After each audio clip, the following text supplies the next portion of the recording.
très heureux d'accueillir Gaël Nant. Ce n'est pas la première fois que nous nous rencontrons. Gaël Nant, on a déjà eu l'occasion. C'est toujours un grand plaisir de vous rencontrer, de vous voir, parce que ce que j'aime beaucoup dans vos livres, c'est en effet, à la fois, ce sont des livres souvent très ancrés dans une époque, ça peut être très avec des personnages qui nous parlent, qui sont vraiment réellement incarnés. Alors, j'aurais sûrement des questions là-dessus, un petit peu sur les déclencheurs des livres, comment ça commence, j'ai envie de dire, en fonction des ouvrages.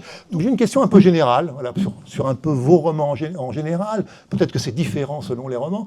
Ça part de quoi, généralement? Est-ce que c'est d'abord un lieu, vous ancrez dans un endroit, ou est-ce que ça naît peut-être de l'envie de faire revivre une période aussi, de manière originale, une période historique, et peut-être aussi de nous faire d'abord exister des personnages à qui on peut, pour certains, s'attacher. C'est peut-être tout ça à la fois, je ne sais pas. Ouais. Alors, je dirais que de toute façon, un sujet de roman pour moi, arrive quand il arrive et je ne sais jamais d'où il va venir. Ah oui. Et c'est différent pour chaque livre.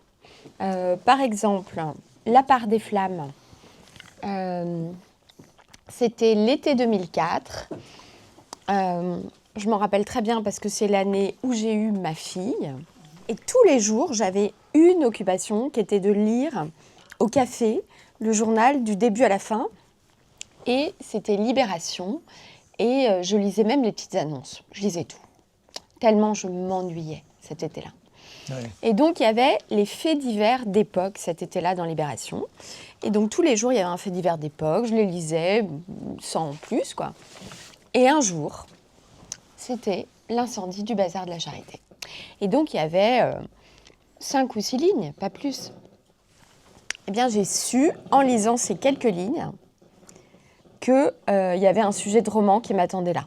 On sent en vous lisant que vous avez une attirance, un intérêt assez fort, je pense. Pour les arts. Pour les arts en général, Oui. la littérature avec Robert Desnos, pas seulement, parce qu'il y a La poésie. l'engagement, la poésie, bon voilà, mais la résistance avec Desnos. Bon.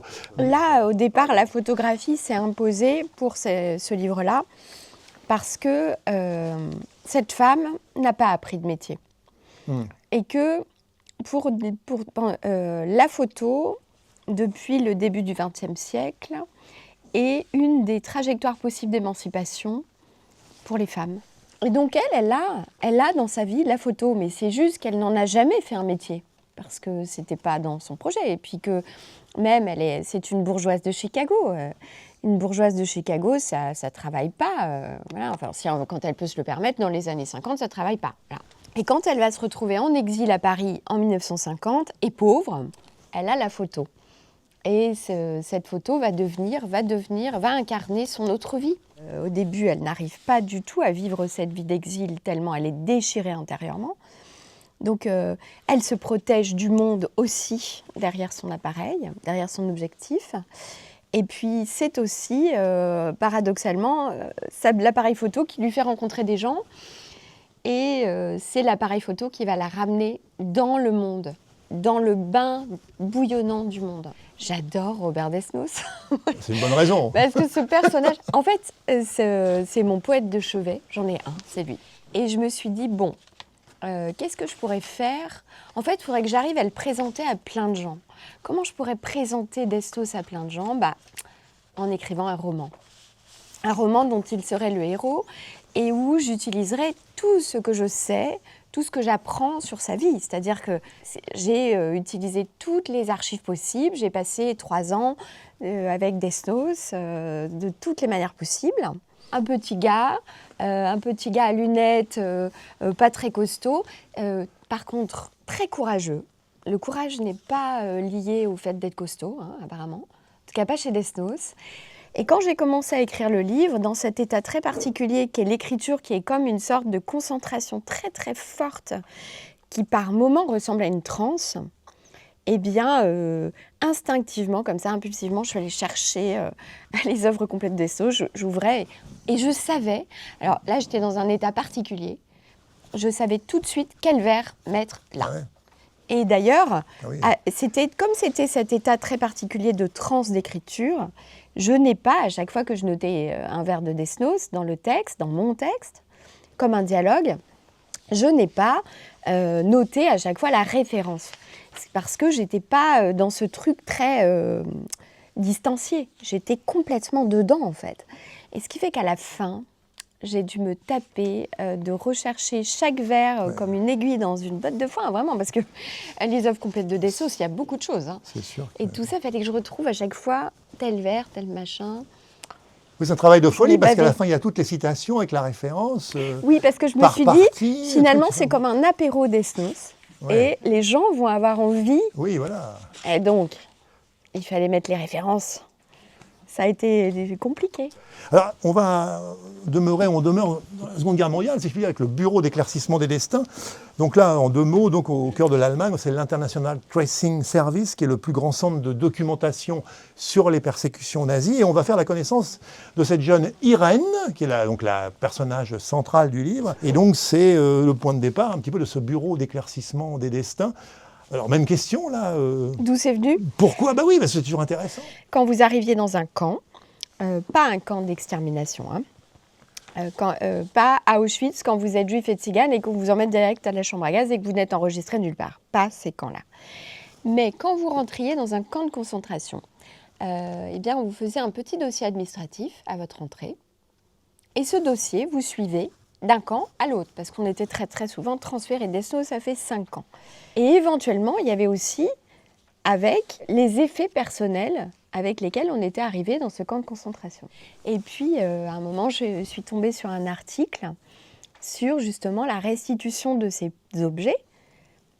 Cet article parlait d'une femme, une Française, qui s'appelait Nathalie Letierslebig, qui faisait ce travail, qui dirigeait cette section de cette mission, et où il s'agissait de restituer des objets, mais qu'on a tous sur nous. En fait, c'est les objets qu'on aurait sur nous si on était arrêté dans la rue, là. Ce sont ces objets dont on essaie de déterminer, de retrouver l'histoire de la personne qui les a eus, est-ce qu'elle a survécu à la guerre ou pas, et ensuite d'aller retrouver, enquête encore beaucoup plus difficile, si cette personne peut-être a des descendants, parce que l'idée, c'est de leur rendre à eux cet objet qui n'a aucune valeur marchande, mais évidemment une immense valeur symbolique et affective. Et là j'ai su que j'avais un sujet de roman. Et que ces objets étaient le parfait vecteur pour parler de la transmission, de l'héritage, de tout ce qu'on transmet malgré soi ou consciemment. Et si Nathalie Letierslebig était là, elle vous dirait que les objets ressemblent beaucoup à des vrais objets, que même certains, enfin moi il y en a un, je pensais l'avoir inventé, mais elle m'a dit non. Dans mon histoire, il y a un mouchoir brodé par des déportés de Ravensbrück. Elle m'a dit, on a reçu un jour un mouchoir brodé par des déportés de Ravensbrück pour une amie déportée.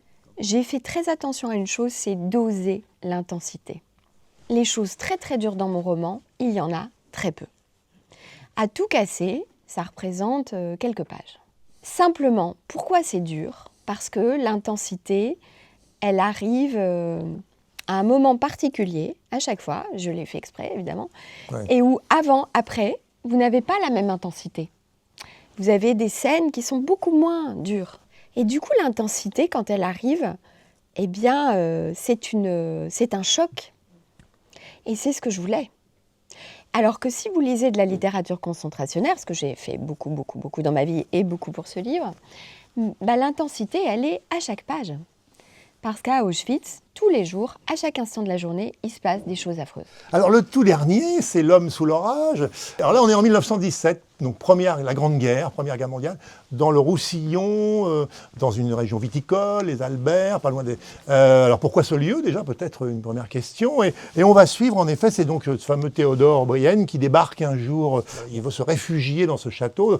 Donc la maîtresse des lieux n'est pas d'accord, mais la fille Rosalie a un autre avis sur la question, et elles vont l'héberger au grenier, si je puis dire, du château. Ça part de plusieurs choses. Ouais. La première, c'est... L'homme sous l'orage. La première, c'est tout simplement que la guerre a refait surface dans nos cerveaux.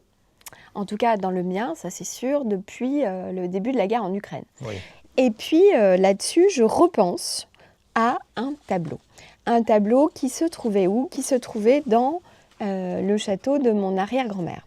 Donc moi, j'ai eu cette chance, quand j'étais petite, de passer beaucoup d'été dans cet endroit. C'était chez mon arrière-grand-mère qui était vivante. Et ce tableau a été peint par un peintre roumain pendant la Grande Guerre.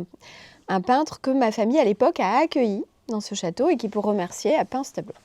Et sur ce tableau, on voit un certain nombre de gens de ma famille et on voit mon arrière-grand-mère, jeune fille. Je me suis rendu compte que petite fille, j'avais déformé cette histoire dans ma mémoire.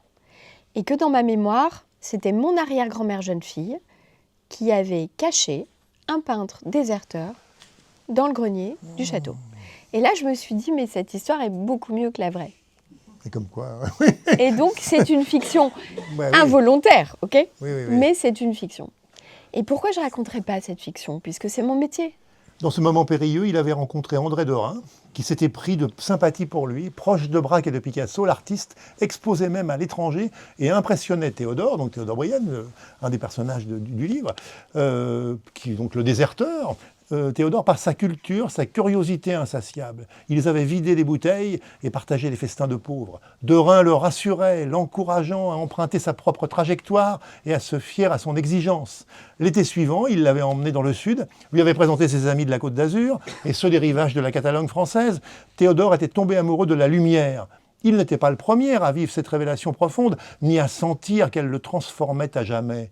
Une constellation d'artistes rejoignait chaque année les bords de la Méditerranée, rassemblés en tribus qui se rendaient visite du golfe de Saint-Tropez au contrefort des Alberts. Ben voilà, merci beaucoup Gaëlle Nand d'être venu aujourd'hui à Gamargues-les-Bains. Merci. Merci de m'avoir écouté.